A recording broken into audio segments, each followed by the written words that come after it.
우리 다 같이 함께 보겠습니다. 시작. 아버지께 참되게 예배하는 자들은 영과 진리로 예배할 때가 오나니 곧 이때라. 아버지께서는 자기에게 이렇게 예배하는 자들을 찾으시느니라. 하나님은 영이시니 예배하는 자가 영과 진리로 예배할지니라. 아멘.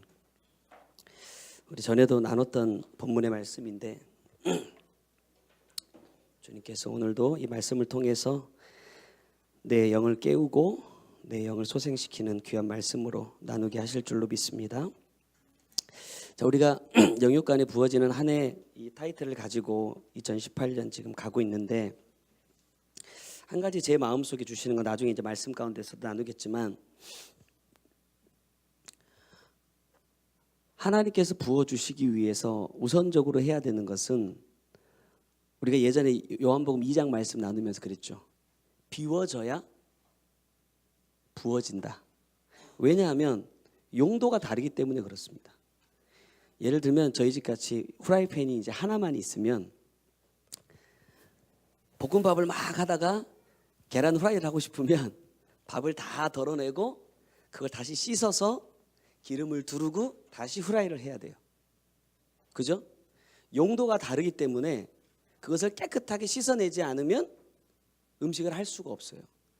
그릇도 마찬가지인 것 같아요. 제가 저를 보니까 오늘 말씀에서도 나오겠지만 내가 정말로 영의 사람이냐 육의 사람이냐, 내 영이 영원히 사는 삶을 정말 소망하면서 그것을 이루기 위해서 살아왔던 사람이냐, 아니면 예수 믿으면서 이 땅에서의 것들을 내가 조금 더 누리면서 하나님의 은혜로 누리면서 가지면서 살기를 구했던 사람이냐.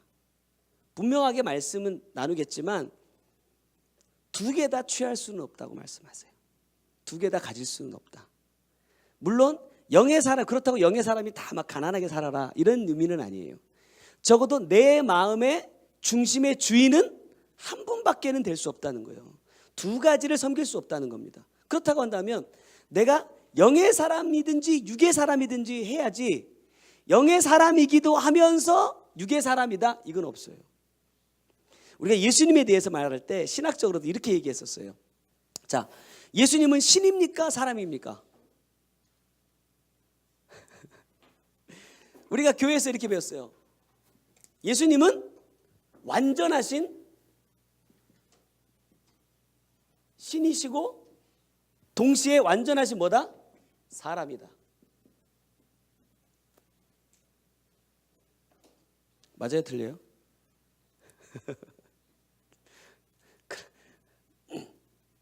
신학적인 부분이니까 이렇게 배워왔어요. 하나님이시니까 완전하신 신이심과 동시에 사람이다. 그래서 우리가 뭐라고 생각했냐면 예수님은 신이기 때문에 이 땅에 오셔도 뭐 없이 살 수 있다? 죄 없이 살 수 있다. 그러나 나는 뭐예요? 나는 신이 아니기 때문에. 그런데 말씀 잘 보세요. 예수님과 바리새인들의 대화 가운데 예수님께서 하신 말씀을 책 잡으면서 이렇게 말해요. 야, 네가 어떻게 하나님의 아들이라고 말하냐? 왜 네가 하나님과 동등이라고 말하냐? 그렇게 말할 때 예수님께서 이렇게 말씀하세요. 야, 성경에 하나님이 사람을 신이라고 부른 말씀이 있지 않냐? 이렇게 말해요. 기억 안 나신가요? 어찌 됐든지 간에 우리가 보면서 예수님은 하나님이니까 이 땅에 오셔서 다 모든 죄를 다 이기시고 죄 없이 사실 수 있어 라고 말합니다. 그렇다면 우리가 이렇게 말해요. 하나님의 영이, 성령이 우리 안에 있다 없다? 지금 우리가 이 말씀 안에 와서 생각해 보니까 이렇게 말하지만 예전에는 뭐라고 얘기했어요?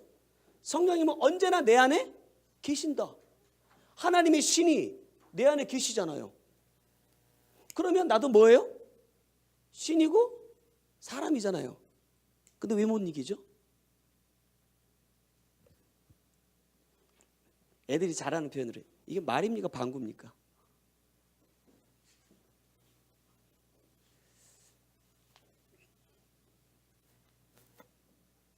신학이요, 진짜 얼마나 웃긴지 몰라요.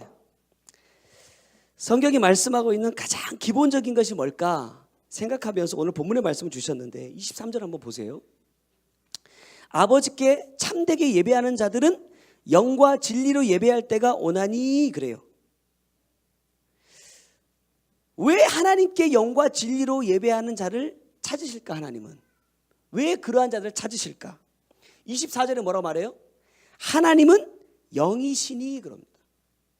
하나님은 육이 아니라 영이시기 때문에 하나님은 영이시기 때문에 하나님이 찾으시는 사람은 육의 예배를 드리는 사람이 아니라 영의 예배를 드리는 사람이라 그래요.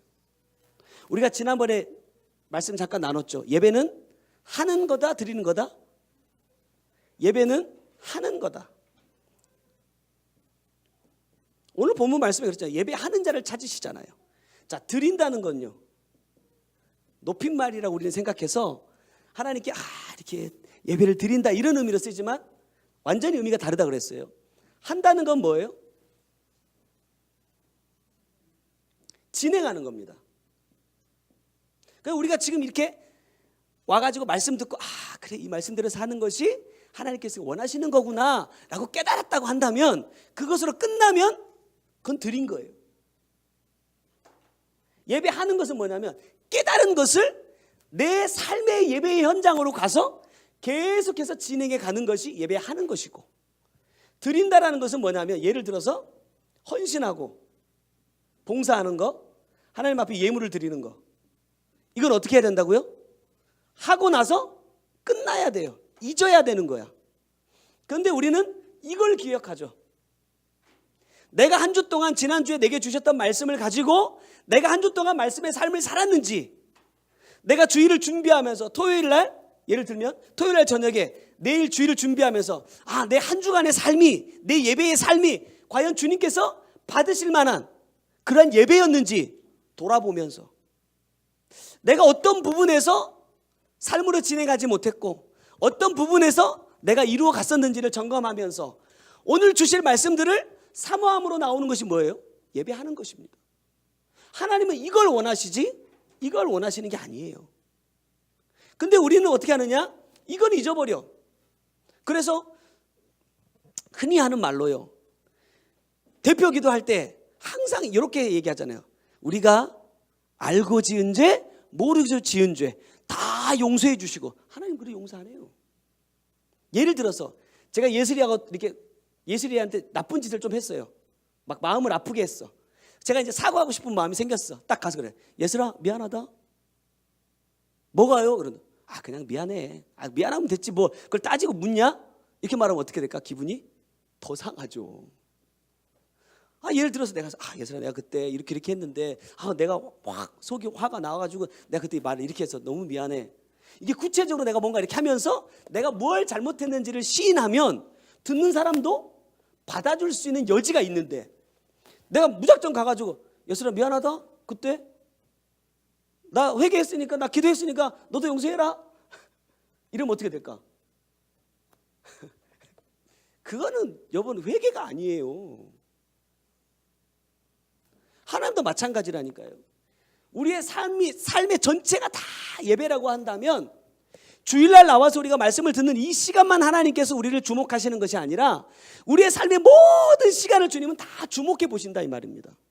정말로 내가 말씀을 듣고 말씀을 받은 자로서의 삶을 살아가고 있는지 주님은 보고 계신데 우리는 이건 잊어버리고 이것만 자꾸 내세우려고 그래요. 제가 예전에 말씀 받기 전에 그랬잖아요. 여러분 조엘 오스틴 목사라고 들어보셨죠? 긍정의 힘이라는 책을 쓴, 그 책을 읽으면서 저도 참 많이 좋았었는데 다 버렸습니다. 제가 그 조엘 오스틴 목사님 교회에 갔어요. 미국의 휴스턴의 레이크우드 교회를 딱 갔는데 거기서 진짜 감동받은 게 뭐냐면 어마어마하게 교회가 크거든요. 왜냐하면 농구장을 인수해가지고 교회를 쓰기 때문에 4만 5천 명이가 동시에 앉을 수 있어요. 근데 거기를 갔는데 복도에 그 거대한 성전을 구입할 수 있도록 헌금한 사람들의 이름을 쫙 써놨어요. 한쪽 벽에다가. 저는 그때 처음에 딱 봤을 때 어떻게 느꼈냐면 이 사람들이 얼마나 마음이 뿌듯할까. 내가 이 아름다운 하나님의 성전을 세우는데 내가 함께 했다라는 것이 얼마나 뿌듯할까. 그래서 나도 나중에 이렇게 해야지. 그런데 말씀 딱 깨닫고 나니까 이거는 아니에요. 잘못된 거예요. 이거는요, 드리고 끝나야 돼. 그러면서 어떻게 되냐면 그 뒤로도 빈 공간이 남아있어. 뭐 하라는 얘기예요? 너도 이름 써줄 테니까 뭐 그런 의도인지는 모르겠어요. 제가 보기엔 그래요. 너도 이름 써줄 테니까 뭐 하라? 헌금해. 지금 깨닫고 보니까 그런 거구나. 이건 정말로 내가 하나님 앞에 아무리 헌신하고 봉사했어도 딱 감춰줘야 되는데 내가 드러내는 게 뭐예요? 더 그거야. 그래서 저는 나는 그런 고민도 합니다. 목사 은퇴할 때 은퇴식 이런 거 하지 말아야겠다. 교회 안에서 내가 일을 맡지 않고는 하나님이 결정하시는 부분이죠. 오늘이라도 주님께서 양 목사 너 오늘까지만 설교하고 다음 주부터는 내려와 이러면 내려가야 되는 것이 목사의 사명이에요. 근데 은퇴를 한다는 것은 사람들이 정해놓은 그 나이에 내가 찼기 때문에 이제 그만한다라는 그런 의미잖아요. 내가 70이 됐어도 하나님이 더 하라 하시면 여러분들이 바라지 않는다는 것도 알지만 제가 70이면 여러분 몇 살입니까? 그때까지 살아 계실란가 모르겠는데 어찌 됐든지 간에 그런 거 하지 말아야겠다. 사람이 정해놓은 어떤 틀 안에서 내가 맞춰 움직이지 말아야겠다. 또 은퇴를 하게 되더라도 이 교회를 내가 사임하고 떠나게 되더라도 조용히 가야겠다. 뭐 그런 거 있잖아요. 막 행사해가지고 막 사람들 막 불러 모아가지고 막 하고 이런 거 하지 말아야겠다. 혹시 저희 교회 앞으로 뭐 권사를 세운다든지 안수집사를 세운다든지 장로를 세운다든지 할 때도 저는 마찬가지일 것 같아요. 물론 노회에서 뭐라고 할지는 모르겠지만 행사로 막 사람들 불러다 놓고 막 그런 거 안 하고 싶어요. 그냥 조용하게. 제 생각은 솔직히 그래요. 이건 우리 대한예수교 장로의 헌법에는 조금 안 맞는 거지만 장로를 세우는 거, 뭐 권사 세우는 거 우리 뭐 하죠? 임직 투표하죠. 투표. 물론 이 투표 가운데도 하나님께서 역사하시겠지만 저희가 안 하려고요. 안 세우면 되지. 하나님의 방법이 좀 아닌 것 같아요. 어찌 됐든지 간에 하나님께서 왜 예배하는 자들을 찾으시느냐? 하나님 자신이 영이시기 때문에 그 영의 삶을 살아내는 사람들을 찾으신다는 거죠. 우리가 흔히 하는 말로 피는 물보다 진하대요. 자, 하나님이 이 영에 대해서 계속해서 말씀하시는데 6장 63절에 보면 살리는 것은 영이니 육은 무익하니라. 내가 너희에게 이른 말은 영이요 생명이라.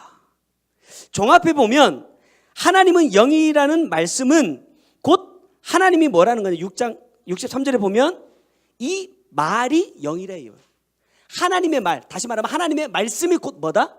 영이다. 그리고 그 영은 뭐다? 생명이다. 하나님이 영과 진리로 예배하는 자를 찾으시는 이유는 뭐냐면 그 말씀을 통해서만 우리에게 뭐가 주어진다? 생명이 주어지기 때문에 그 말씀을 통해서만 그 하나님의 영이 내게 임할 때에만 그것으로 인하여서 내가 생명을 얻을 수 있기 때문에 하나님은 영의 생명을 우리에게 주시길 원해요. 근데 내가 육의 생명을 원하고 있다면 하나님께서 우리에게 주시는 것과는 다른 걸 나는 요구하고 있는 거예요. 내가 설령 이 땅에서 200년을 산들 영생입니까? 300년을 살면요, 이걸 영생이라고 부르지 않아요. 하나님께서 우리에게 주고자 하시는 것은 이 땅에서 몇 년을 사느냐, 어떻게 사느냐, 얼마나 부하게 사느냐, 얼마나 건강하게 사느냐, 행복하게 사느냐, 이게 아니에요. 하나님의 목적은 여기에 있는 것이 아니라 오직 내 영을 살리는 것에만 관심이 있으시다 이 말이에요. 내 영이 살기 위해서는 내 영이 살 수 있도록 주시는 육의 말씀이 아니라 영의 말씀을 내가 듣고 그것을 생명으로 여기고 진행할 때 내 열매가 맺어지는 거예요. 우리가 많이 들었죠. 하나님께서 말씀의 씨를 주십니다. 이 씨를 주시는데 이 씨가 이제 자라서 나무가 되잖아요. 열매가 막 맺혀집니다. 이게 정말 말씀의 열매인지 아니면 내 육의 열매인지를 알려면 어떻게 해야 돼요? 열매를 따서 갈라보면 돼요. 왜죠? 내가 심었던 씨가 여기에 그대로 들어가 있어. 하나님의 원리는 이거예요. 이 씨와 이 씨가 같은 것. 여러분, 유자가 많이 약해가지고 건강하게 키우기 위해서 어디에다 접을 많이 붙이냐면 탱자에다 접을 많이 붙였어요. 저 어릴 때만. 근데 이 탱자에 접을 붙인 유자는요 훨씬 알이 크거든요. 좋거든요. 근데 갈라보면요 씨가 왜 이렇게 많은지, 그리고 뭔가 이 탱자에 씁쓸한 맛이 있어. 순수한 유자의 그 맛이 아니라 뭔가 씁쓸한 맛이 들어가 있단 말입니다. 그건 아니에요. 하나님의 말씀을 우리에게 주셨을 때 이 말씀을 내가 듣기 좋게 바꿔서 먹기 좋게 바꿔서 나누는 것은 그건 하나님의 말씀이라고 안 하는 거예요. 그건 육의 말씀인 거예요. 하나님이 우리 주신 말씀 그대로 내 삶에서 열매가 맺어지고 갈랐을 때, 내 삶을 보였을 때, 내 삶에서 똑같은 씨가 있을 때 그것이 내가 영의 생명으로 받았다라고 말하는 거거든요. 근데 그게 어렵더라고. 순수한. 우리가 나사로 얘기하면서 나사로가 어디에 올라가죠? 옛날에 뽕나무에 올라갔다고 많이 얘기했어요. 성경을 왜 그렇게 해석을 했는지. 요즘에 개정판에는 뭐라고 바뀌었어요? 돌 무화과 나무예요. 자, 누구라 했어요? 삭개오. 죄송합니다. 삭개오가 돌 무화과 나무에 올라가요. 왜 돌 무화과 나무에 올라갈까? 여러분, 무화과는 뭘 상징하죠? 이스라엘을 상징하는, 이스라엘의 쉽게 말하면 나무예요. 상징하는 나무. 근데 왜 무화과 나무에 올라갈까? 근데 하필이면 앞에 돌이 붙어요. 우리 흔히 말할 때 앞에 과일에 돌이 붙으면 맛있다 맛없다? 맛없는 것들이거든요. 근데 왜 하필이면 돌일까? 이 말씀의 원어를 그대로 쫙 풀어보면 뭐라고 얘기하느냐? 이 무화과는요 품종 개량하지 않은 무화과예요. 내가 먹기 좋게, 내가 보기 좋게 더 좋은 열매가 맺히고 더 당도가 높은 열매를 맺기 위해서 우리 품종 개량이라는 걸 하잖아요. 그렇게 한 게 아니라 주신 그 순수한 그대로의 그 무화과 나무를 말하는 겁니다. 거기에 올라갔다 이 말이에요. 거기에. 정말로 내가 이 주님을 만나야만 내가 살 수 있다라는 그 오직 한 가지 마음 가지고, 내가 뭐 회계장인 세리장인데 뭔데, 내가 지금까지 이 자리에 올라오기까지 얼마나 힘들게 살아왔는데 이런 거 다 내려놓고 올라갔다는 거예요. 등이 굽은 삭개오 입장에서는 이 나무에 올라간다는 것도 쉽지 않지만 이스라엘의 백성들의, 이 유대인들의 생각 가운데 큰 수치가 뭐냐면 하체를 드러내는 거예요. 그 제사장은 속옷을 만들어 입었어요. 이 이스라엘 백성은 속옷을 따로 입지 않거든요. 그러니까 통으로 짠 옷들을 많이 입기 때문에 나무에 올라가면 뭐가 드러난다? 하체가 드러나요. 내 수치가 드러난다 이 말입니다. 근데 올라가. 누구처럼? 나중에 말씀을 자세히 보면요 예수님처럼. 예수님이 십자가 달리셨을 때 어떻게 했어요?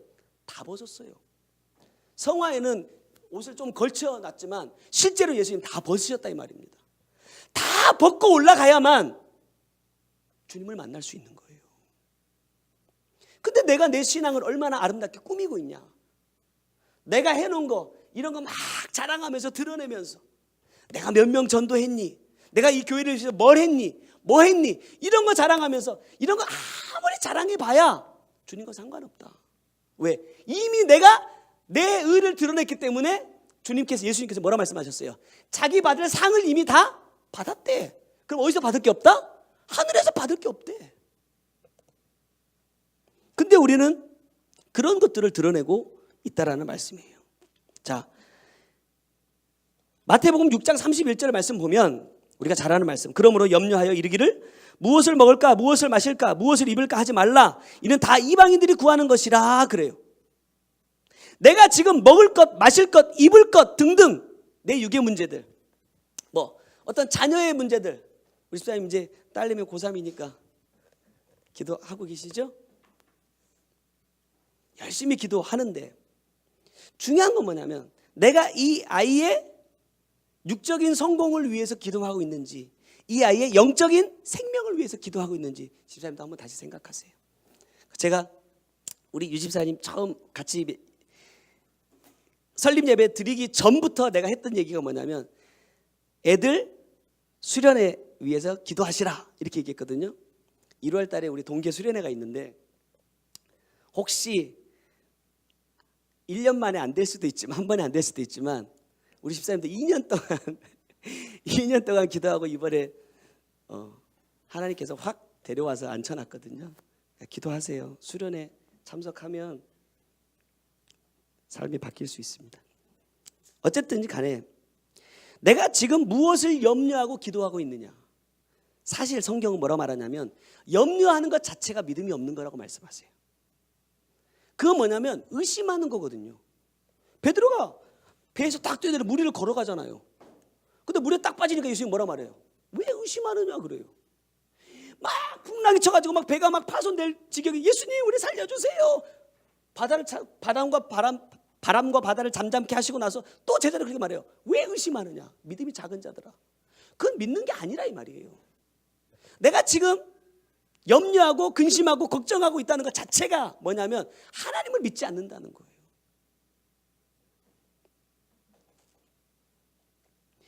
(6장) 26절부터 30절까지 쭉 말씀 보면 뭐라고 말하느냐. 공중의 새를 보라 하시면서 뭐 들풀도 나오고 오늘 있다가 내일 아궁이에 던져지는 들풀도 하나님이 이렇게 입히시거든 하물며 너희일까 보냐. 또 뭐라고 말해요? 믿음이 작은 자들아. 먹는 거, 입는 거, 마시는 거 그거 걱정한다는 건 뭐예요? 믿음이 작은 자라는 거예요.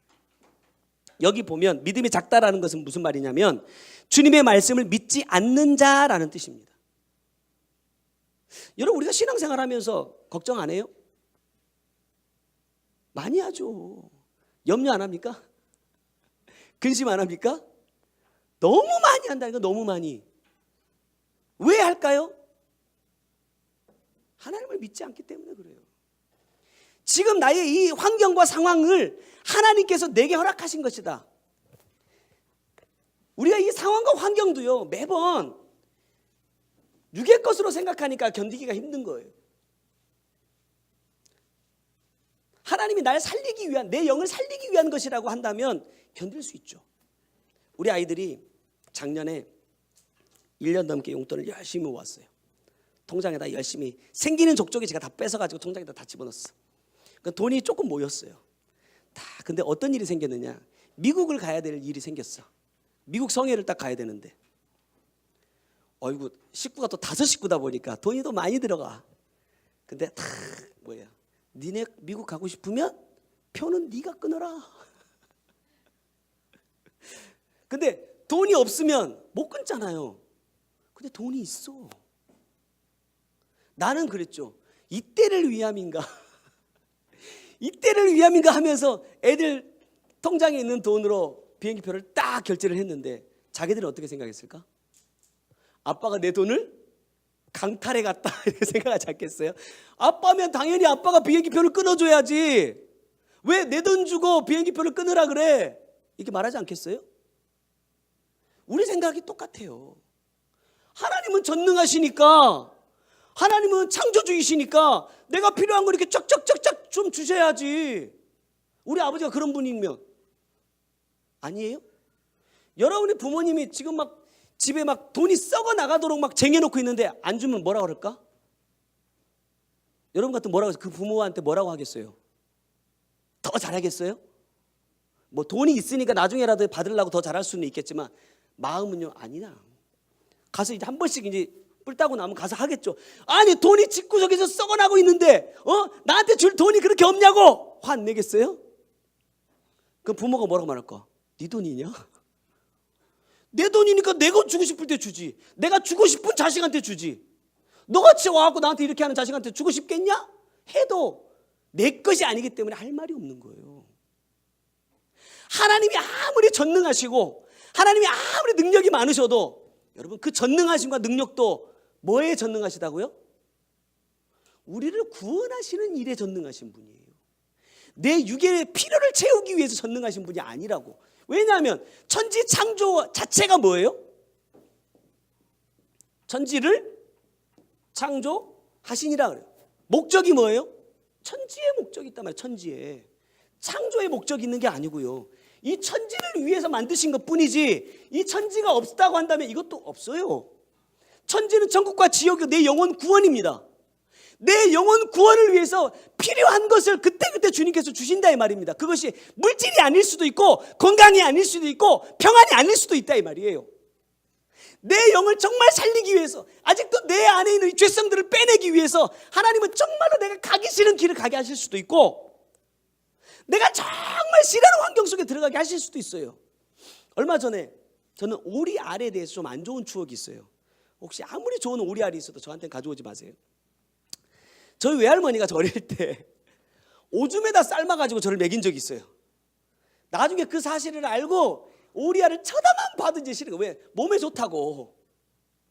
아니 이상하게 그날은 방에다가 요강을 갖다 놓으시더라고. 그 여기다 보라는 거야 볼일을. 내가 싸운 오줌에 오리알을 삶아서 내가 먹은 거야. 여러분 같으면 어떻겠어요? 근데 얼마 전에 센터에 갔더니 오리알을 주시네. 그것도 이 오리알이 이 싱싱한 이게 아니라 뭐라고 해야 될까요? 그 중국 보면 약간 이렇게 막 썩은 것 같은 뭐 그런, 딱 깠는데 색깔이 완전 진흙 색깔인 거예요. 그거 좋다고 먹으라고 하니까 못 먹겠더라고. 여러분 건강을 위해서는요 가끔 그런 것도 먹어요. 저희 어머니도 저한테 흑마늘?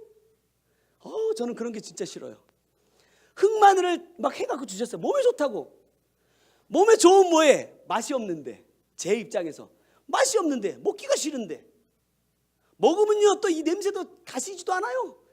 하루 종일 흑마늘 냄새가 아무리 양치를 해도 입에서 계속 도니까 난 그게 너무 싫은 거야. 그래서 안 먹었어. 여러분 근데 나중에 보니까요 내가 병원에 딱 가가지고 목사님 고지혈증입니다. 뭐 당 조심하세요. 제가 그때 커피를 선교 가가지고 막 커피를 하루에 막 그 믹스를 10봉지씩 막 먹을 때예요. 그러니까 이제 당이 쫙 올라가죠. 그거를 일주일 동안 먹고 딱 오자마자 그 다음 주 월요일에 바로 가서 검사를 했으니까. 그러고 나니까 이제 먹기 싫은 것도 억지로 먹어야 돼. 왜? 몸이 안 좋아졌다고 하니까. 낫고 싶으면 이거 먹어야 된다고 하니까. 주사도 저는 정말 맞기가 끔찍하게 싫어요. 왜? 주사 맞으면 막 손이 막 붓고 이러거든요. 그래서 제가 항상 가서 그래요. 저 주사에 알레르기가 있는 것 같아요. 그래서 어떻게든 주사를 안 맞으려고 하는데 진짜 내가 몸이 아프면 제가 가서 주사 좀 놔주세요. 안다니까. 하나님은 내 영을 살리기 위해서 내 환경을 다 주시는 거예요. 내가 싫어도, 나하고 맞지 않아도, 내가 원하지 않아도 주님은 내 영을 살리기 위해서 모든 것을 허락하셨다. 그것을 내가 믿는다고 한다면 의심하지 않겠죠. 근심하지 않겠죠.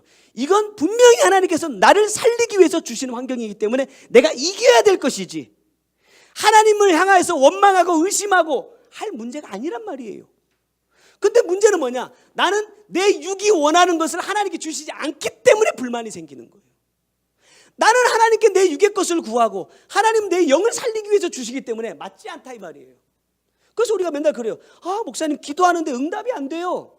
하나님이 이미 응답하셨죠. 안 주시는 것도 응답이지. 말은 잘해. 응답은 뭐예요? Yes, No, Wait, 기다리래요. 이게 다 응답이래. 말은 그렇게 하면서 자기는 안 기다려. 말은 그렇게 하면서 안 주시면 삐쳐. 그게 나더라고요. 하나님의 응답이라는 것은 영혼 구원을 위할 때만 그게 응답인 거예요. 내 영혼 구원과 상관없는 것이 내게 주어주는 것은 여러분 그건 사단의 유혹입니다. 하나님의 은혜가 아닌 거예요. 근데 우리는 어떨 때는 보면 사단의 유혹을 더 달콤하게 먹으려고 그래. 그래서 하와처럼 야 동산에 있는 거 하나님이 다 먹지 말라고 그랬어? 아니야. 저것만 먹지 말고 나머지는 먹으라 했어. 아니야. 저거 먹어봐. 하나님처럼 돼.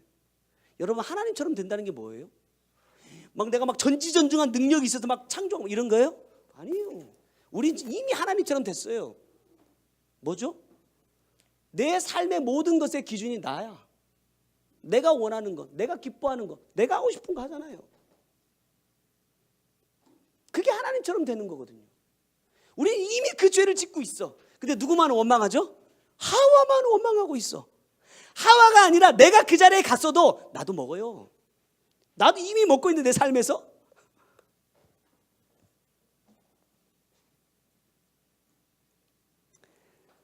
그래서 내가 아무리 기도를 해도 하늘로 올라가지 않는 이유가 주님께서 저에게 이렇게 깨닫게 해주셨어요. 이사야의 말씀 보면 주님과 우리 사이에 뭐가 있다고 그래요? 죄의 담이 있어요. 이게 천국이고 하나님이 계신 곳이고 여기가 땅입니다. 기도 가운데 주님께서 깨닫게 해주신 건 뭐냐면 제가 기도를 해요. 그럼 하나님께 올라가야 되잖아요. 기도가 막 올라가다가 어떻게 되냐면 이 담에 딱 가서 달라붙어버려. 내 기도가. 그래서 제가 그랬어요. 주님, 왜 내 기도가 이 담은 죄인데 제 기도가 왜 자꾸 여기 가서 달라붙어버립니까? 올라가야 되는데 주님께서 이렇게 말씀해 주셨어요. 제 마음속에. 이 죄와 네 기도의 성분이 똑같아. 다시 말하면 너는 뭘 위해서 기도하고 있느냐?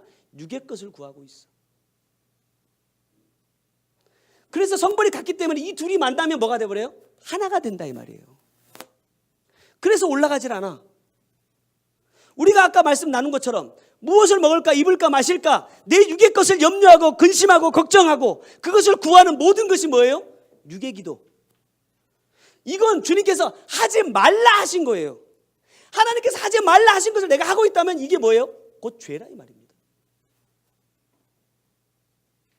나는 지금 하나님 앞에 기도를 드리고 있다고 생각하지만 하나님의 입장에서 볼 때는 나는 죄를 짓고 있는 거예요. 왜? 이건 누가 구하는 거다? 이방인이 구하는 거야. 여러분 이방인은 누굽니까? 믿지 않는 자들이에요. 하나님을 모르는 자들이에요. 이 사람들은 육의 사람들이기 때문에 그것을 구해도 괜찮아. 근데 너는 영이 구원받아야 되는 사람이기 때문에 육의 것을 구하면 안 돼. 너는 네 영이 사는 것을 구해야 돼. 근데 나는 육의 것을 구하고 있으니까 올라가질 않는다. 지난번에 말씀드렸죠. 우리 기도를 누가 담아요? 천사들이 금대접에 담는다 그랬어요. 금대접. 그래서 어디로 가죠? 하늘 보좌 앞에 금향단에다가 붓는다 그랬어요. 자, 천사는 영이다 육이다? 영이죠. 천사가 갖고 있는 이 금대접도 영입니다. 내가 육의 기도를 해도 이 영의 금 그릇에 담긴다 안 담긴다? 담을 수가 없죠. 왜? 영이니까. 내가 육의 것을 구하면 아무리 오랜 시간을 기도해도 담긴 게 없어. 갖다 부을 게 없다 이 말입니다. 성경이 말씀하고 있잖아요. 요한일서 3장 14절 15절 보면 우리는 형제를 사랑함으로 사망에서 옮겨 생명으로 들어간 줄 알거니와 사랑하지 아니하는 자는 사망에 머물러 있느니라. 형제를 사랑하지 않는 자는 사망에 머물러 있대요. 그러면 이렇게 생각해 봅시다. 내가 사랑하는 사람도 있고 사랑하지 않는 사람도 있어. 이건 그럼 내가 생명에 머물러 있는 겁니까? 사망에 머물러 있는 겁니까? 이건 100%예요. 사망에 머물러 있는 거예요. 왜? 아까 말씀드렸죠. 두 가지 영이 내 안에 함께 있을 수 없어요. 내가 사랑한다는 것은 뭐냐면 그 사람이 내가 사랑할 만한 어떤 조건을 갖고 있다라는 거예요. 그러니까 사랑하지. 예를 들면 내 자식이니까 사랑해요 안 사랑해요? 내 자식이니까 사랑한다고 해놓고 또 매를 제일 많이 때려. 잔소리는 또 제일 많이 하죠. 그게 사랑일까? 내가 사랑할 만한 조건을 가지고 있는 사람들을 사랑하고 그런 조건이 없는 사람들을 사랑하지 않는 것. 여러분 이게 사랑일까요? 그건 주님의 사랑이 아니에요. 우리 지난주에 그런 말씀 배웠어요. 조건부. 조건부 믿음, 조건부 용서, 조건부 헌신, 신앙생활. 조건을 걸고 있어. 그래서 이렇게 하죠. 주님, 이것만 이루어 주시면 제가 이렇게 하겠습니다. 저도 이런 기도 참 많이 했던 것 같아요. 이것만 이루어 주시면 이렇게 하겠습니다. 이게 다 조건부예요. 하나님은 이런 거 안 받으신다. 왜? 하나님의 사랑에는 조건이 없기 때문에. 하나님의 사랑에 조건이 있습니까? 누구든지 주님을 믿기만 하면 다 구원해줘요. 그 사람이 아무리 흉악한 죄를 가지고 있는 자라 할지라도 정말로 하나님을 믿고 회개하여 돌이키기만 하면 다 용서해 주신다니까. 다 구원해 주신다니까. 조건이 없어. 근데 나는 조건을 가지고 해. 이건 하나님과 상관없는 거예요. 또 그 다음에 그 형제를 미워하는 자마다 뭐 하는 자다? 살인하는 자다. 미워한 적 있습니까 없습니까? 자, 지금까지 몇 명 죽였어요? 몇 명이나 죽였을 것 같아요? 나는 설교하다가도 죽였어. 왜? 설교 준비할 때 꼭 생각나는 사람이 있거든. 이번 설교는 우리 백집사가 정신 차려 들어야 돼. 이러면서 지금 아니에요. 옛날에 이 사람이 꼭 들었으면 좋겠어, 깨달았으면 좋겠어. 이래서 설교를 딱 한단 말입니다. 딱 올라갔는데 나는 목이 터져라고 막 하는데 졸고 있네. 그러면 갑자기 클라이막스가 찾아와. 소리를 빡 지르면서 너 정신 차리라고, 너 들으라고 지금 하는 소리야. 말은 속으로 하는 거예요. 말로 하면 큰일 나니까. 너 들으라고 지금 내가 이렇게 소리치는 거야. 근데 왜 자고 있어? 내가 이런 마음으로 말씀을 나눴다는 것 자체가 뭐예요? 그 영혼을 죽이고 있는 거잖아요. 뭐 그렇게 성도만 죽입니까? 난 우리 집사람도 많이 죽였고 우리 아들 딸도 많이 죽였어요. 잘 살아나더라고. 그래서 또 죽이고 또 죽이고. 미워하는 자마다 살인하는 자래. 근데 미워서 내가 어떤 행동을 하고 막 이 사람 막 골탕 먹이고 이게 아니라 내 마음에 미워하는 마음을 가진 것만으로도 나는 그 영혼을 죽이고 있다 이 말이에요. 왜 이게 죄냐? 하나님이 가장 사랑하시는 게 뭐다? 영혼이다, 영혼. 내가 정말로 하나님의 은혜를 아는 사람이라면, 하나님의 사랑을 받은 사람인 것을 내가 안다고 한다면 하나님이 가장 사랑하는 것을 어떻게 해야 돼요? 나도 사랑해야지. 그런데 내가 하나님께 사랑을 받았다고 말하면서도 하나님이 가장 아끼고 사랑하는 것을 나는 미워해. 나는 그것을 죽이고 있어. 그럼 뭐라 하실까 나한테 주님이?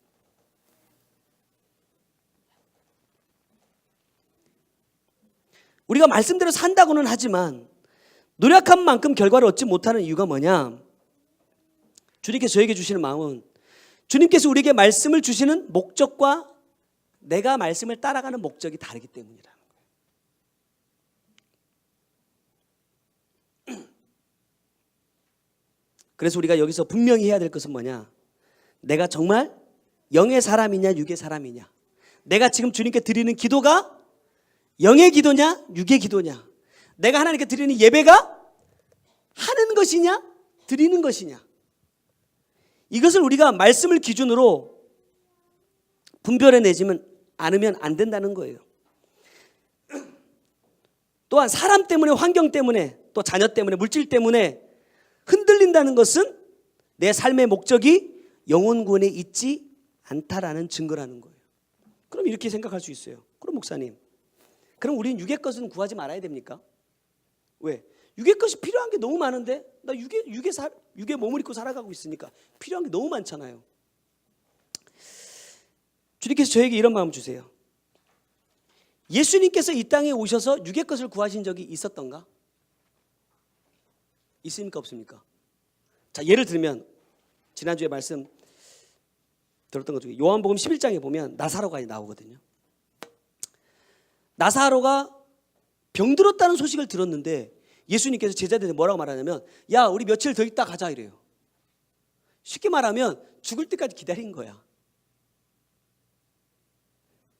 여러분, 나사로는 예수님이 정말 사랑하는 자였습니다. 그가 병들었다는 소식을 들으면 우리 같으면 어떻게 해요? 내가 사랑하는 사람이 병들었다. 정말 나 보고 싶다. 그럼 우리 어떻게 하죠? 만사를 제껴놓고 가요. 근데 예수님은 반대야. 너무 사랑하는 나사로가 병들어서 죽게 되었습니다. 사람을 보내서 빨리 오시기를 청하고 있는데 야 우리 며칠 더 있다 가자 이래요. 그리고 언제 출발하시죠? 죽고 나서 출발해요. 죽고 사흘이 될 때까지 기다린다 이 말입니다. 그 동생이 뭐라고 말해요? 이미 썩어서 냄새가 납니다 그래요. 이미 썩어서 냄새가 날 때까지 기다렸다가 가셔. 그러면 그 마르다와 마리아 입장에서 마음이 어떨까? 여러분 동구바까지 쫓아나갔잖아요. 마르다가 예수님 오신다는 소식을 듣고 쫓아나가서 뭐라고 말해요? 주님이 여기 계셨더라면 너 오라비가 안 죽었을 텐데, 주님이 계시지 않아서 내 오빠가 죽었지 않습니까? 당연한 거예요. 그 정도 할 수 있지 않아요? 죽은 사람도 살리고 갖가지 병든 자들을 고치셨던 그 예수님이 이 자리에 있었더라면 내 오빠가 살 수 있을 텐데. 근데 잘 보세요. 오빠가 사는 것이 누가 원하는 것이죠? 내가 원하는 것이. 하나님이 원하시는 건 뭐예요? 그 나사로를 통해서 주님이 영광을 받으시는 거. 그리고 말씀 나누겠지만 요한복음 11장 42절 어디 갔어? 요한복음 11장 42절에 보면 이렇게 말씀하세요. 항상 내 말을 들으시는 줄을 내가 알았나이다. 그러나 이 말씀을 하옵는 것은 둘러선 무리를 위함이니 곧 아버지께서 나를 보내신 것을 그들로 믿게 하려 함이니이다. 그래요. 자, 왜 나사로가 죽을 때까지 기다리셨을까? 그 장례를 치르고 있는 그 집에 많은 사람들이 모였다 이 말입니다. 근데 그 가운데 예수님을 믿지 않는 사람들이 많아요. 그래서 주님께서 무덤 앞에 서서 큰 소리로 하나님께 기도합니다. 누구를 위해서? 여기 지금 나를 지켜보고 있는 이 많은 사람들을 위해서. 나사로가 살아나는 그 기적의 역사를 통해서 나를 하나님의 아들이라고 믿지 않던 이 사람들이 이 기적을 통해서 내가 하나님의 보내신 자인 것을 믿을 수 있도록 해달라고 주님은 기도하고 계세요. 그게 아버지의 뜻인 거예요. 그러니까 나사로가 살면 안 되죠. 죽어야 되죠. 그래서 내가 육으로 생각할 때 나는 살았으면 좋겠는데 죽어버렸단 말이야. 그게 나한테 있었으면 좋겠는데 하나님 빼앗아 가셔버렸단 말이야. 하나님 이건 나한테 정말 필요한 거예요. 이건 정말 내가 아끼는 거예요. 내가 정말 사랑하는 거예요 라고 나는 말하지만 주님은 네가 그걸 내려놓아야 네 영이 살 수 있다고 말씀하신다 이 말이에요.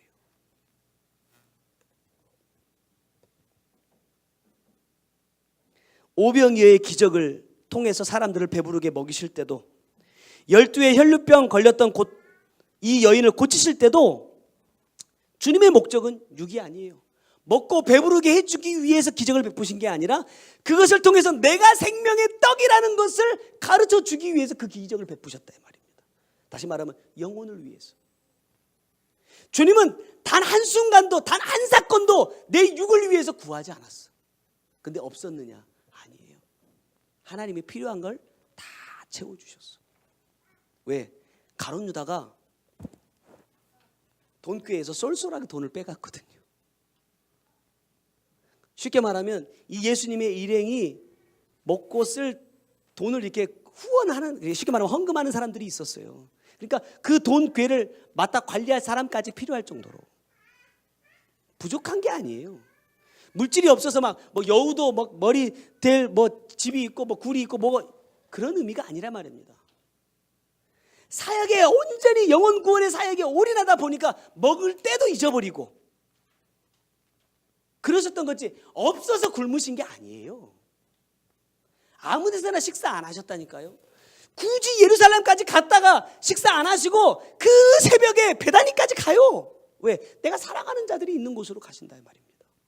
그러니까 마르다는 또 거기서 열심히 또 음식 하잖아요. 없는 게 아니에요. 그것이 목적이 아니었다라는 것이지. 오늘 이 사도행전 5장 29절에 제자들이 뭐라 말합니까? 베드로와 사도들이 대답하여 이르되 사람보다 하나님께 순종하는 것이 마땅하니라. 예수를 믿는 사람이라면 마땅히 해야 될 것이 뭐냐? 사람이 아니라 하나님께 순종하는 것이라. 하나님의 말씀에 순종하는 삶을 사는 것이 믿는 사람의 마땅한 일이라는 거예요. 내 자신의 말씀을 통해서 분명히 볼 수 있어야 내가 지금 제대로 가고 있는지 아니면 잘못 가고 있는지 파악할 수 있다 이 말입니다. 그래서 주님은 영과 진리로 예배를 해야 한다고 말씀하세요. 여러분 진리가 뭐죠? 변하지 않는 것이 진리입니다. 그럼 세상에 변하지 않는 건 뭐예요? 주님 그렇게 말씀하시죠. 해 아래 새 것은 없어요. 변하지 않는 것이 없어. 오직 변하지 않는 것은 딱 한 가지예요. 뭐냐? 하나님의 말씀입니다.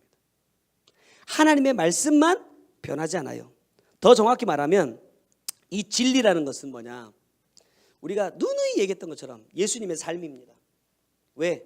예수님은 말씀대로 오시고 말씀대로 사시고 말씀대로 죽으시고 말씀대로 부활하시고 말씀대로 승천하시고 말씀대로 다시 오시기 때문에 그래요. 예수 그리스도의 삶은 한마디로 말하면 뭐냐? 말씀대로입니다. 말씀대로. 그래서 주님께서 뭐라고 말씀하실 수 있었느냐? 내가 곧 길이요 진리요 생명이다. 자, 예수의 삶을 따라가는 것만이 천국으로 가는 길이고 예수님의 말씀만이 구원을 이룰 수 있는 진리고 영원한 생명이라고 말씀하고 있다는 거예요. 지금도 저는 말씀과 저의 삶이 충돌할 때가 있어요. 이런 거죠. 말씀은 알겠는데 뭐가 안 돼요? 삶이 안 돼. 그럴 때마다 우리가 이렇게 스스로 위로합니다. 마음은 원이로되 육신이 연약하여서 못한다. 그러면 진짜 마음은 원이로되 육신이 연약하다고 고백했던 그 사도 같은 삶을 나는 살고 있을까? 그렇게 살아보고 내가 말하는 걸까? 처음에 아이들 자전거 가르칠 때, 여러분도 자전거 배우실 때 그러잖아요. 아빠가 손 놓으면 죽을 것 같아. 그래서 우리 딸도 자전거 가르칠 때 얼마나 단속을 많이 해야 돼. 놓으면 안 돼! 아빠 놓으면 안 돼! 잡고 있지? 앞에 봐! 앞에나 뭐 계속 뒤만 보고 있으면 갈 수가 있어야지. 걱정하지 마. 아빠가 계속 잡고 갈게. 뒤에서 막 진짜 막 허리가 끊어질 것 같아. 자전거 또 작잖아요. 우리 때는 그냥 다 아빠 자전거로 그냥 배워서 그래서 요즘에 작은 자전거 뒤에 잡고 이렇게 가주려니까 얼마나 힘든지. 나는 진짜 막 1시간, 2시간씩 그거 밀고 있으면 허리가 진짜 끊어질 것 같은데 애들 그런 거 관심 없어. 아빠가 지금 자전거를 잡고 있냐 안 잡고 있냐면 관심 있단 말이에요. 근데 제가 딱 보면서 아 이제 갈 수 있겠다 생각이 들 때 살짝 손을 놓고 따라가줘요. 그러면 잡고 있지? 잡고 있어. 잡고 있어. 잘 가. 근데 언제 넘어지느냐? 아빠가 말로는 잡고 있어 하는데 안 잡고 있다는 걸 내가 인식하는 순간 넘어져 버려. 이상하죠? 잘 가다가도 잡고 있어. 잡고 있어. 잡고 있어 하다가 이제 점점 멀어져. 아빠 딱 보다가 아빠가 저기 있어. 그럼 진짜 그냥 가면 되잖아. 가던 대로 그대로 가면 되는데 꽈당 넘어지더라고. 이상해요.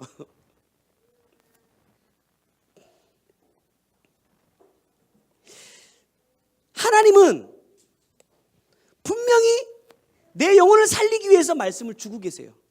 그 말씀을 붙잡고 가는 것만이 뭐예요? 내 영이 사는 길이에요.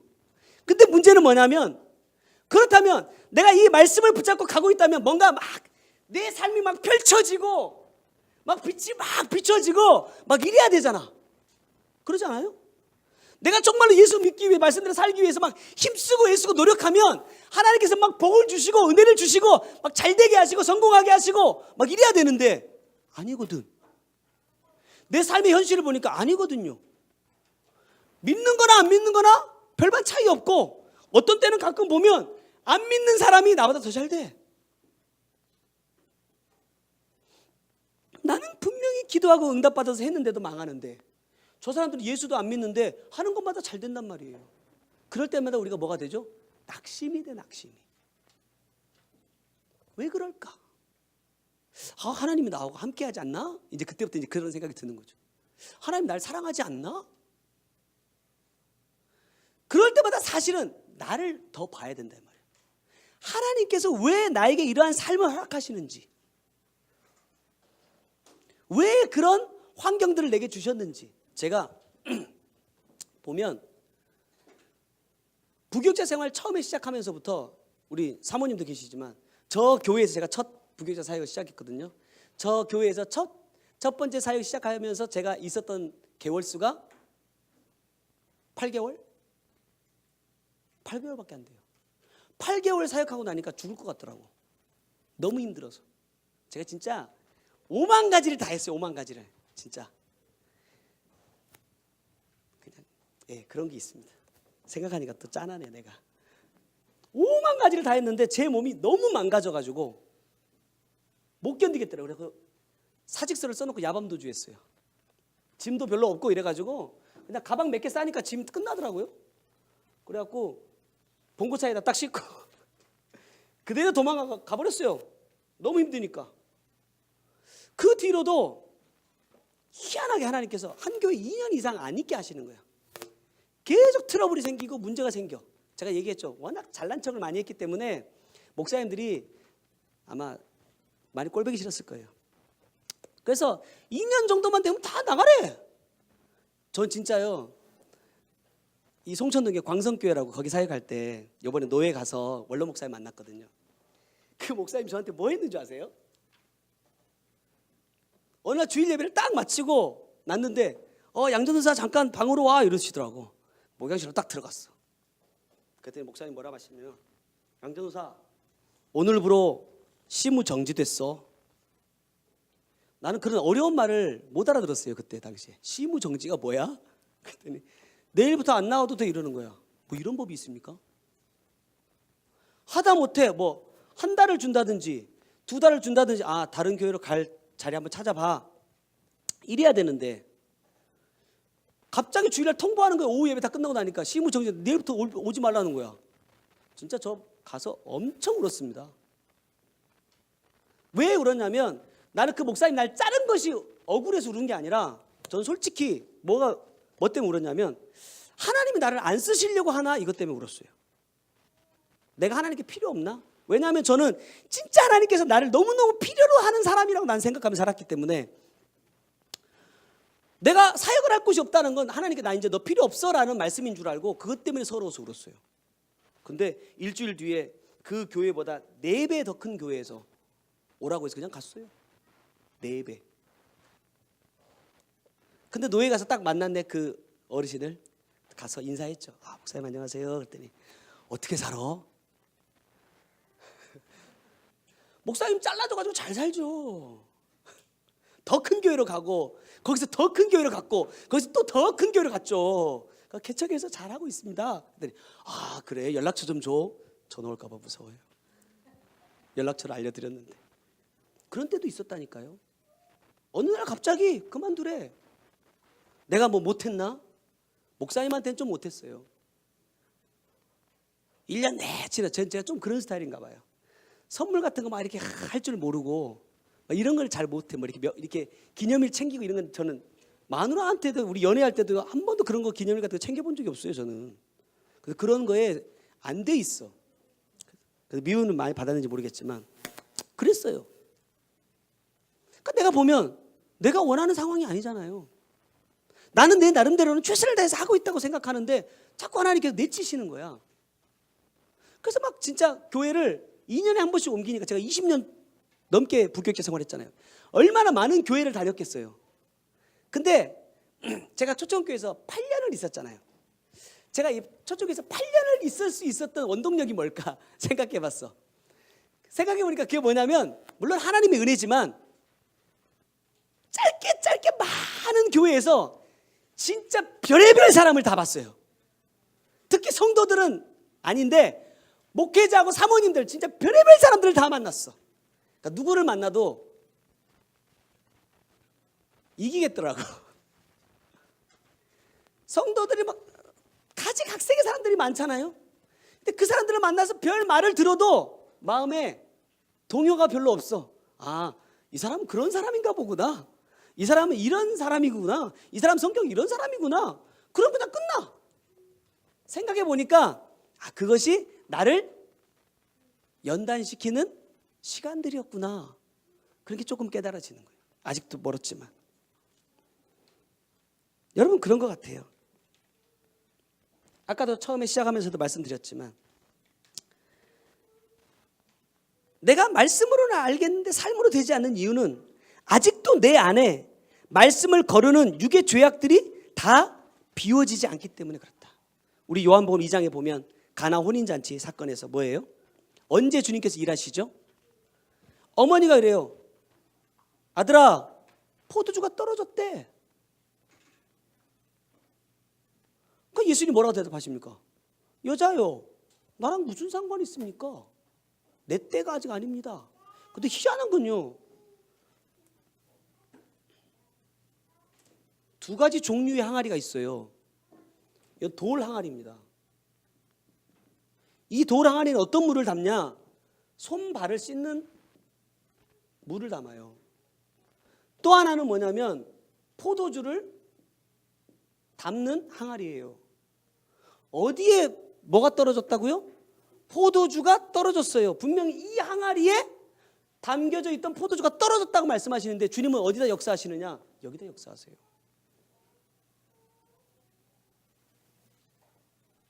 우리 요한복음 2장 그때 우리 3주인가 걸쳐서 말씀 막 나눴었는데 다 잊어버렸죠.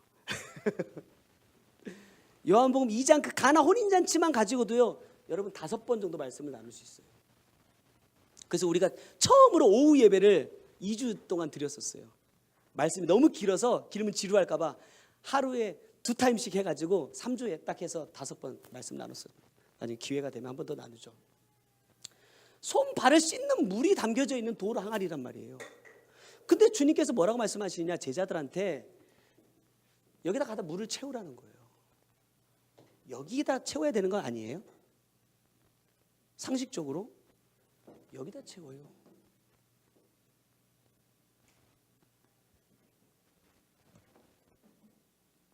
다시 말하면 비워지지 않으면 주님께서 일하시지 않고, 채울 때 어디까지 채워요?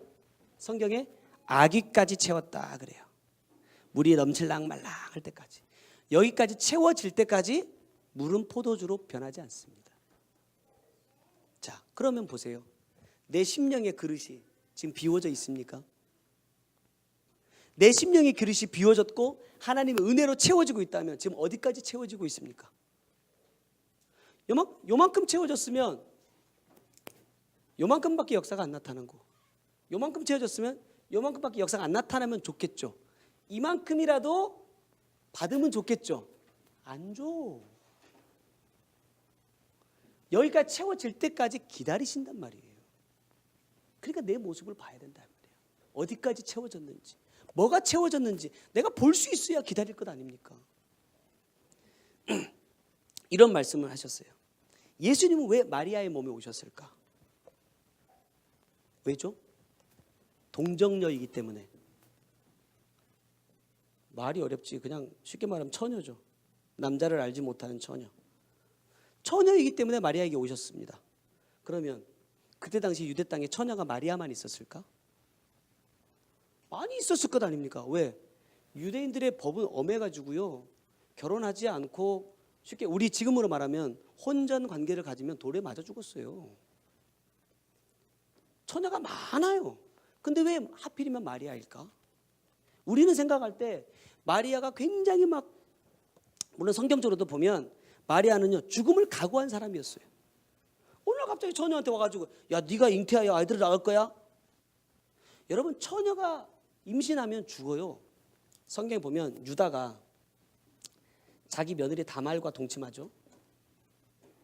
어떤 소식을 전해주냐면 다말이 임신했습니다.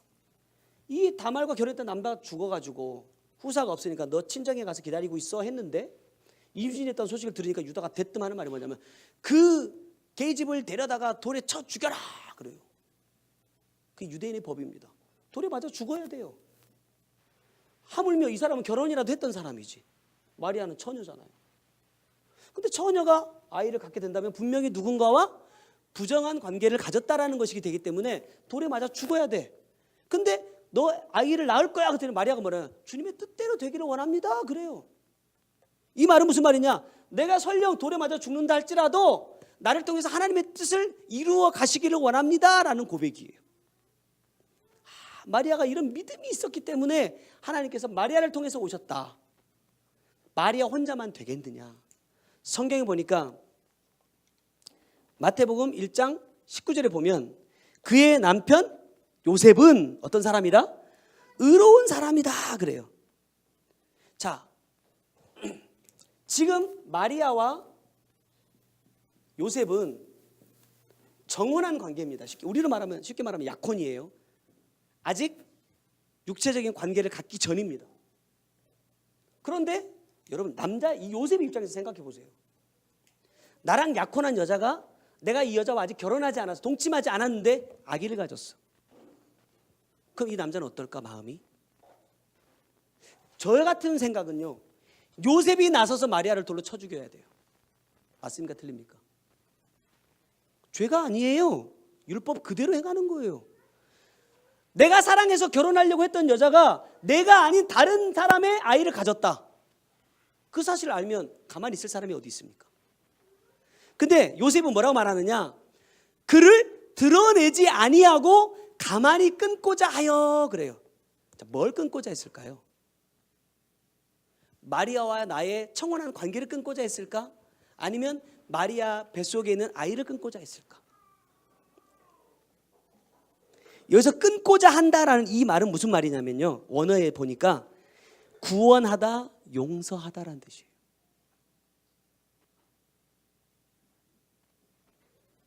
그러니까 지금 여기 보면은요, 야 그래 나 너 용서할게, 그래 너 집으로 돌아가. 마리아는 집으로 돌아가도 돌에 맞아 죽어요. 이 말은 무슨 말이냐면 너의 모든 상황과 환경을 내가 안을게 라는 뜻이에요. 내가 책임질게. 아직은 지금 이 상황은 천사가 요셉에게 상황을 설명하지 않은 때예요. 그러면 육적으로 보면 이 여자가 불륜이나 다른 못된 짓을 한 거잖아요. 근데 이 요셉의 마리아를 향한 이 사랑의 마음은 변하질 않아. 이게 누구의 사랑이다? 주님의 사랑이다. 왜? 주님의 사랑에는 조건이 없어요. 한 번 사랑하면 끝까지 사랑하신대요. 그게 요셉의 사람이었어. 그 요셉과 마리아가 하나이기 때문에 그 가정에 주님이 오실 수 있었어요. 저는 이 말씀을 보면서 제가 생각해 봤어요. 우리 가정은 어떨까? 우리 가정은 어떨까? 여러분, 왜 우리 가정에 내 마음에 주님이 오시지 않을까? 이걸 보면 돼요. 내 사랑이 조건을 달고 있는 사랑인지 조건 없는 사랑인지를 보면 돼요. 내 아내를 향한, 내 자녀들을 향한 사랑이, 내 말 잘 들을 때는 그래 우리 아들 이쁘다 착하다 사랑해 막 이거 하지만 말 안 들으면 야 톤이 틀려져. 여러분 느끼시겠지만 저는 이름을 부를 때도 다릅니다. 좋을 때는 유겸아 겸이야 막 이렇게 부르지만 화가 딱 난다 그러면 양유겸 성을 딱 붙이면 그때 화가 났다는 뜻이에요. 나는 상황에 따라서 내 마음이 수십 번 수백 번 바뀌어. 근데 주님은 내가 아무리 큰 죄를 지어도요 그것 때문에 나를 내치는 게 아니라 기다려 주시더라고요. 언제까지? 돌아올 때까지. 저는 이 요셉이라는 사람이 성경 안에 별로 기록이 많이 안 돼 있어요. 마리아는 굉장히 이렇게, 그래서 막 천주교에서는 막 마리아를 성모 마리아라고 막 숭배도 하는데 요셉은 별로 그런 게 없어. 그때 말씀을 보면서 제가 깨닫는 건 요셉이 없었더라면 마리아가 지켜질 수 있었을까? 불가능한 일이에요. 그때 당시의 상황으로. 뭐 하나님께서 어떻게 하셨을지는 모르겠지만 예수가 보호를 받을 수 있었어요. 그건 뭐 때문이다? 용서하는 마음, 사랑하는 마음 때문이었다라는 거예요. 진짜 저와 여러분의 가정이 이런 가정이 될 수 있기를 소망합니다. 결론은요, 내가 죽어야 돼요. 요셉이 자기의 어떤 감정들을 가지고 터뜨렸다면 마리아 죽었어요. 그 속에는 예수도 죽었겠죠. 그러나 나를 죽이니까, 내 감정 죽이니까 그 여인을 변함없이 사랑할 수 있게 됐더라. 상황이 오고 환경이 오고 사람들이 나에게 이렇게 하고 저렇게 하고 그런 것 때문에 내가 막 흔들린다는 것은 하나님을 믿지 않는다는 것이고, 그것에 내가 반응한다는 것은 뭐냐면 여러분, 내가 아직도 내 안에 그런 죄성이 있다는 거예요. 자, 우리가 원리적으로 주신이가 이렇게 딱 앉아 있어요. 내가 이걸 딱 보고 너 이렇게 앉으면 안 돼 이러고 딱 화를 내. 야단을 쳤다. 좋게 말하면 야단을 친 거죠. 근데 내가 주신이가 너무 사랑스러워. 그러면 저렇게 앉아있든 바닥에 누워있든 어떻게 보이겠어요? 예뻐 보이지. 난 내 새끼가 밥 먹다가 기침해서 내 얼굴에다 밥풀을 튕겨도 그것 때문에 때리지 않아요. 왜? 왜 그랬어? 조심해야지 이러면서 닦지. 뭐라 하지 않는다 이 말이에요. 왜? 예쁘니까, 사랑하니까. 내가 거기에 반응한다는 것은 내 안에 그 죄가 있다는 거예요. 우리가 이 원리를 알고 있으면서도 못해. 근데 보세요. 아까 말씀드렸던 나사로. 예수님께서 나사로야 나와라 그랬어요. 어떤 상태에 있는 나사로입니까? 죽어있는 나사로잖아요. 또 성경을 보니까 손발이 묶여 있어. 손발이 묶여 있으면 못 나와야 되잖아요. 근데 나사로 어떻게 해요? 나와요. 손발이 동인 채로 나온단 말입니다. 상황은 못 움직여야 되는 상황이라니까요. 내 손이 묶여 있고 발이 묶여 있어. 우리가 이렇게 말해요. 주님, 저는 아직 이걸 할 수 있는 상황이 아니에요. 제 형편을 아시잖아요. 제 상황을 아시잖아요. 저 이거 못해요. 우리 이렇게 말 참 많이 하거든요. 근데 나사로는 죽었기 때문에 나오는 거예요. 내 상황을 보지 않고 내 환경을 보지 않고 내게 말씀하시는 주님만 보면 할 수 있어. 있고 없고를 떠나서. 그러니까 나는 주님을 보지 않아. 나를 보기 때문에 못하는 거야. 그래서 죽으니까 나와. 그때 주님께서 뭐라고 말씀하시느냐? 풀어놓아 다니게 하라 그래요. 내가 정말 하나님의 말씀을 믿고 순종하는 마음으로 행할 때 주님께서 뭐라고 말씀하세요? 그 메인 것들을 풀어주신다 이 말이에요. 자, 풀어준다라는 이 뜻은 뭐냐? 모든 결박을 끊어주신다라는 것이고, 다니게 하라 이 뜻은 뭐냐면 이끌어주신다라는 뜻이에요. 다니게 하라, 내 마음대로 막 다니라는 뜻이 아니라 너희가 매여있는 모든 그 결박을 풀고 내가 너를 이제 이끌어갈 거야 라는 말씀이라 이 말이에요. 그래서 이 요한복음 11장이 끝나고 12장으로 딱 넘어가면 마르다가 예수님을 위한 잔치를 베풀어요. 영적으로 생각하세요. 예수님을 위한 잔치를 딱 베풀 때 예수님 곁에 누가 앉아있느냐? 나사로가 앉아있더라. 언제일지는 모르겠지만 예수님을 위한 잔치가 베풀어지겠죠. 그때가 언제입니까? 천국 혼인잔치. 그 옆에 내가 앉아 있어야 돼요. 그때 앉아 있지 못하면 어디 가냐? 지옥이죠. 혼인잔치에 참여하지 못하면 난 지옥인 거예요. 누구는 앉아 있었다? 나사로는 앉아 있어. 왜요? 죽은 사람이기 때문에. 자기의 육의 모든 것을 다 죽인 자, 주의 말씀, 나에게 말씀하실 때 그 말씀만 따라가는 자였기 때문에 주님 곁에 앉을 수 있었다. 나 역시도 마찬가지예요. 내 감정들, 내 생각들 죽이고 주님 곁에 앉기만 하면 나도 영원한 천국의 소망을 가질 수 있다. 죽읍시다. 맨날 하는 소리, 죽읍시다. 뭐 죽자고요? 육은 죽고 영은 날마다 새로워지는 저와 여러분 되시기를 주님의 이름으로 부탁드립니다. 기도하겠습니다. 사랑의 주님, 내 영혼을 살리는 생명의 말씀을 내가 받으면서 과연 나는 영이 살기 위한 삶으로 진행해 가고 있는지 보기 원합니다. 내게 주시는 말씀을 내 육의 것으로, 내 육의 만족을 채우는 말씀으로 바꾸어서 내가 원하는 삶을 살고 있는 내가 아닌지 돌아보기를 원합니다.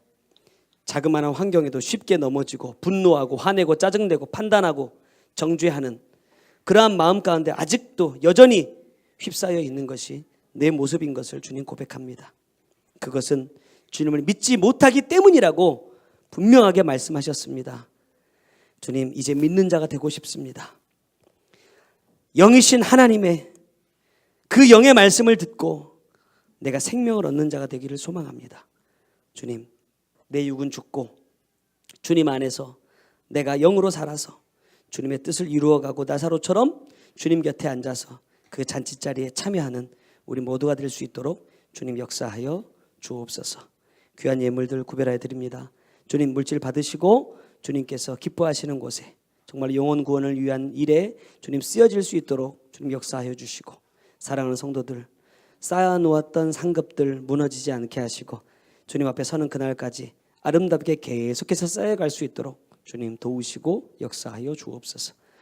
지금은 우리 구주 예수 그리스도의 은혜와 아버지 하나님의 크고 놀라우신 사랑과 성령님의 감화 감동하시고 역사하시며 보호하시는 귀한 은혜가 오늘도 이 생명의 말씀 안에 영이신 주님을 따라 육의 말씀이 아니라 영의 말씀을 받고 육을 위한 삶이 아니라 내 영이 사는 삶을 살기로 다짐하는 주의 사랑하는 성도들 머리 위에와 그들의 가정과 삶의 모든 터전 위에 이제로부터 영원토록 함께 계실지어다. 아멘.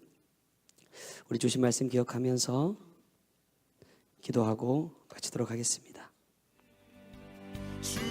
사랑의 하나님, 감사합니다. 오늘도 귀한 말씀으로 우리 연약한 것들을 드러내 주시고 깨닫게 하시고 알게 하신 것을 감사합니다. 주님께서 기뻐하시는 영적인 예배, 영적인 삶을 살아가기 위해서 우리가 오늘도 어떻게 해야 될지 주님 깨닫게 하시고 주님께서 기뻐하시는 그 삶으로 계속해서 진행해 갈 수 있도록 주님 역사하여 주옵소서. 내 육이 살기 위한 삶이 아니라 내 영이 살기 위한 삶으로 나아가는 우리가 되게 하여 주옵소서.